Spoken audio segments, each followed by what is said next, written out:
റെസിപ്പിയാണ് വന്നിരിക്കുന്നത്. നമ്മളിവിടെ സവോള അരിഞ്ഞ് വെച്ചിട്ട് തക്കാളി അരിഞ്ഞ് വെച്ചിട്ട് ഇത് രണ്ടും ചേർത്ത് വഴറ്റിയെടുക്കാം.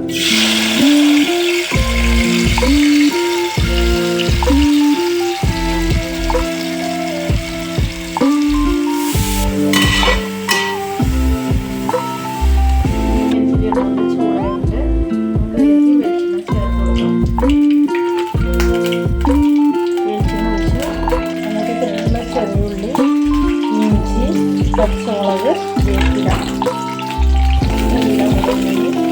നന്നായിട്ട് ബ്രൗൺ ആവണ വരെ വഴറ്റിയെടുക്കും. ഇതൊന്നും വാടി വന്നിട്ട് നമ്മളിനി ചേർക്കാൻ പോകുമ്പോൾ നമ്മുടെ മഞ്ഞപ്പൊടി ഉപ്പുപൊടിയിട്ട് വേവിച്ചിട്ടുണ്ട്. രണ്ട് വിസിലടിച്ചിട്ടുണ്ട്. മഞ്ഞയുടെ വേപ്പിലും പൊടി ചേർത്തിട്ട് മഞ്ഞപ്പൊടി കൂടി ചേർത്ത്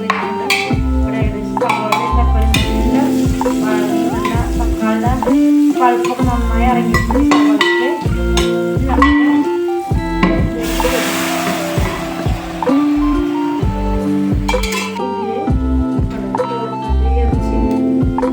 തക്കാളി സവോള പൊഴിട്ടിട്ട് നന്നായിട്ട് വേവിട്ടൊരു 15-20 മിനിറ്റോളം കിടന്ന് വേവും. നമുക്ക് 2 വിസിലാണ് അടിച്ചിട്ടുണ്ട്. അതേ വിസിലടിച്ച് കഴിഞ്ഞാൽ നന്നായി വെന്ത് തുടങ്ങി. ഇനിയിപ്പോൾ ഏകദേശം നന്നായി വെള്ളമൊക്കെ ഇത് വറ്റണം പറഞ്ഞ സമയമുണ്ട്. നമുക്ക് ഉള്ളിയൊക്കെ നമ്മൾ നിലത്തിട്ടില്ലേ അത് വറുത്തെടുക്കണം.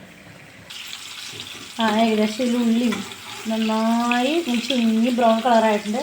ഇതിലേക്ക് നമുക്ക് തേങ്ങ ചേർത്ത് ഒരു 2 പേ തേങ്ങയാണ് കേട്ടോ. ഇനി ഈ ഉള്ളിയും കൂടി നന്നായിട്ടൊന്ന് വഴറ്റിയെടുക്കാം.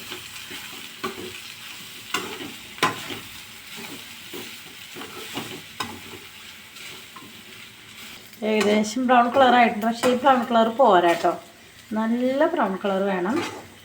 അപ്പോൾ നമുക്കൊരു 10 മിനിറ്റ് കൂടി ഒന്ന് തീയിലൊന്ന് കൂട്ടി വെക്കാം. ഇത്രയും നേരം നമ്മൾ ചെറിയ തീയിലാണ് വറുത്തെടുത്തിരുന്നത്. എങ്കിൽ മാത്രമേ എല്ലാം ഒപ്പം വറുത്തെടുക്കാൻ പറ്റുള്ളൂ. ഏകദേശം നല്ല ബ്രൗൺ കളർ വന്നു തുടങ്ങിയിട്ടുണ്ട്. ഇനി നമുക്കിതിലേക്ക് മല്ലിപ്പൊടി ചേർത്ത് കൊടുക്കാം. പോർക്കാണ് എടുത്തിരിക്കുന്നത് കേട്ടോ. അതിന് നമുക്കൊരു 3 ടീസ്പൂൺ മല്ലിപ്പൊടി ചേർത്തിടും. ആയിട്ടൊന്ന് ചൂടാക്കാം.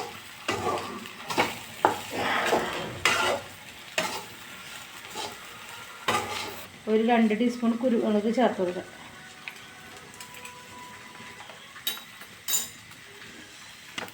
നമ്മൾ മുളക് ചേർക്കുന്നില്ല, അധികം ചേർക്കുന്നില്ല കേട്ടോ, തീരെ ചേർക്കുന്നില്ല എന്നല്ല, കുറച്ച് മുളക് ചേർക്കുക. അതുകൊണ്ടാണ് കുരുമുളക് കൂടുതൽ ചേർത്തിട്ടുണ്ട്.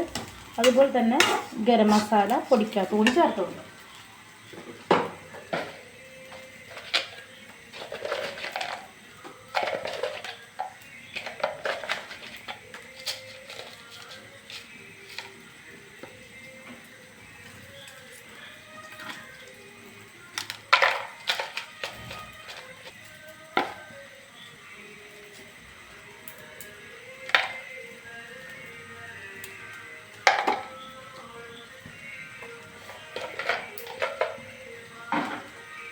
ഇതെല്ലാം കൂടി നന്നായിട്ട് കൂടി ചൂടാക്കിയെടുക്കാം. ഇതെല്ലാം കൂടി നന്നായിട്ട് ചൂടായി വന്നു. ഇനി നമുക്കിതിലേക്ക് കുറച്ച് മുളക് പൊടി ചേർത്ത് കൊടുക്കാം. നമ്മൾ 2 ടീസ്പൂൺ കുരുമുളക് ഇട്ട കാരണം തന്നെ ഞാനൊരു 3/4 ടീസ്പൂൺ മാത്രമാണ് മുളക് പൊടി ചേർക്കുന്നത്.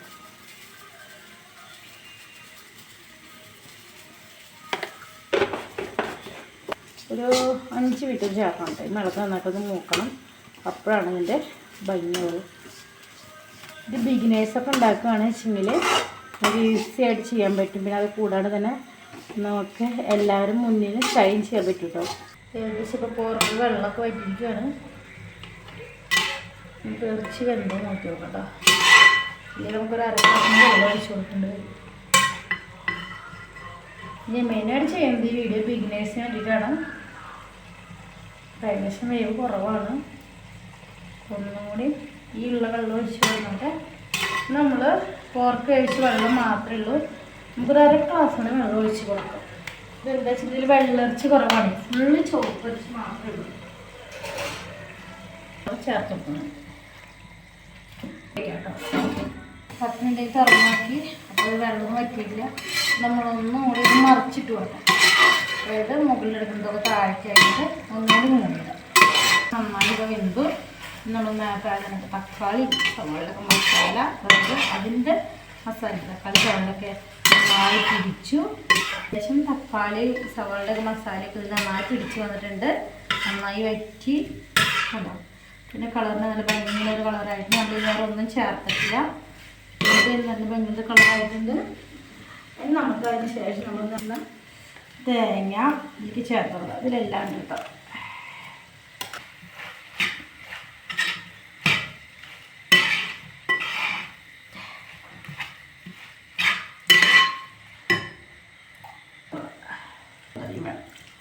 ഒരു 1/4 ഗ്ലാസ് വെള്ളം ചേർത്ത് കൊടുത്ത് നന്നായിട്ട് നിന്ന് വറുത്തെടുക്കാം.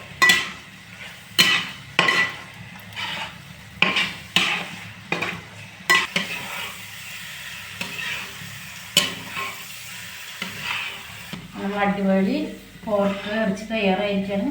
നമുക്ക് ഒന്നുകൂടി ബ്രൗൺ ആവണം വെച്ചെങ്കിൽ കുറച്ച് നേരോടെ ഇതുപോലെ അടിക്കാൻ മതി. ഞങ്ങൾക്ക് അധികം അവിടെ ഡ്രൈ ആയത് ഞങ്ങൾക്ക് ഇഷ്ടമില്ല. ഞങ്ങൾ ഈ ലെവലിലാണ് ഞങ്ങൾക്ക് ഇഷ്ടമുള്ള പിള്ളേർക്കൊക്കെ ഇഷ്ടം. ഞങ്ങളിതുകൊണ്ട് ഇവിടെ അവസാനിപ്പിക്കാം കേട്ടോ.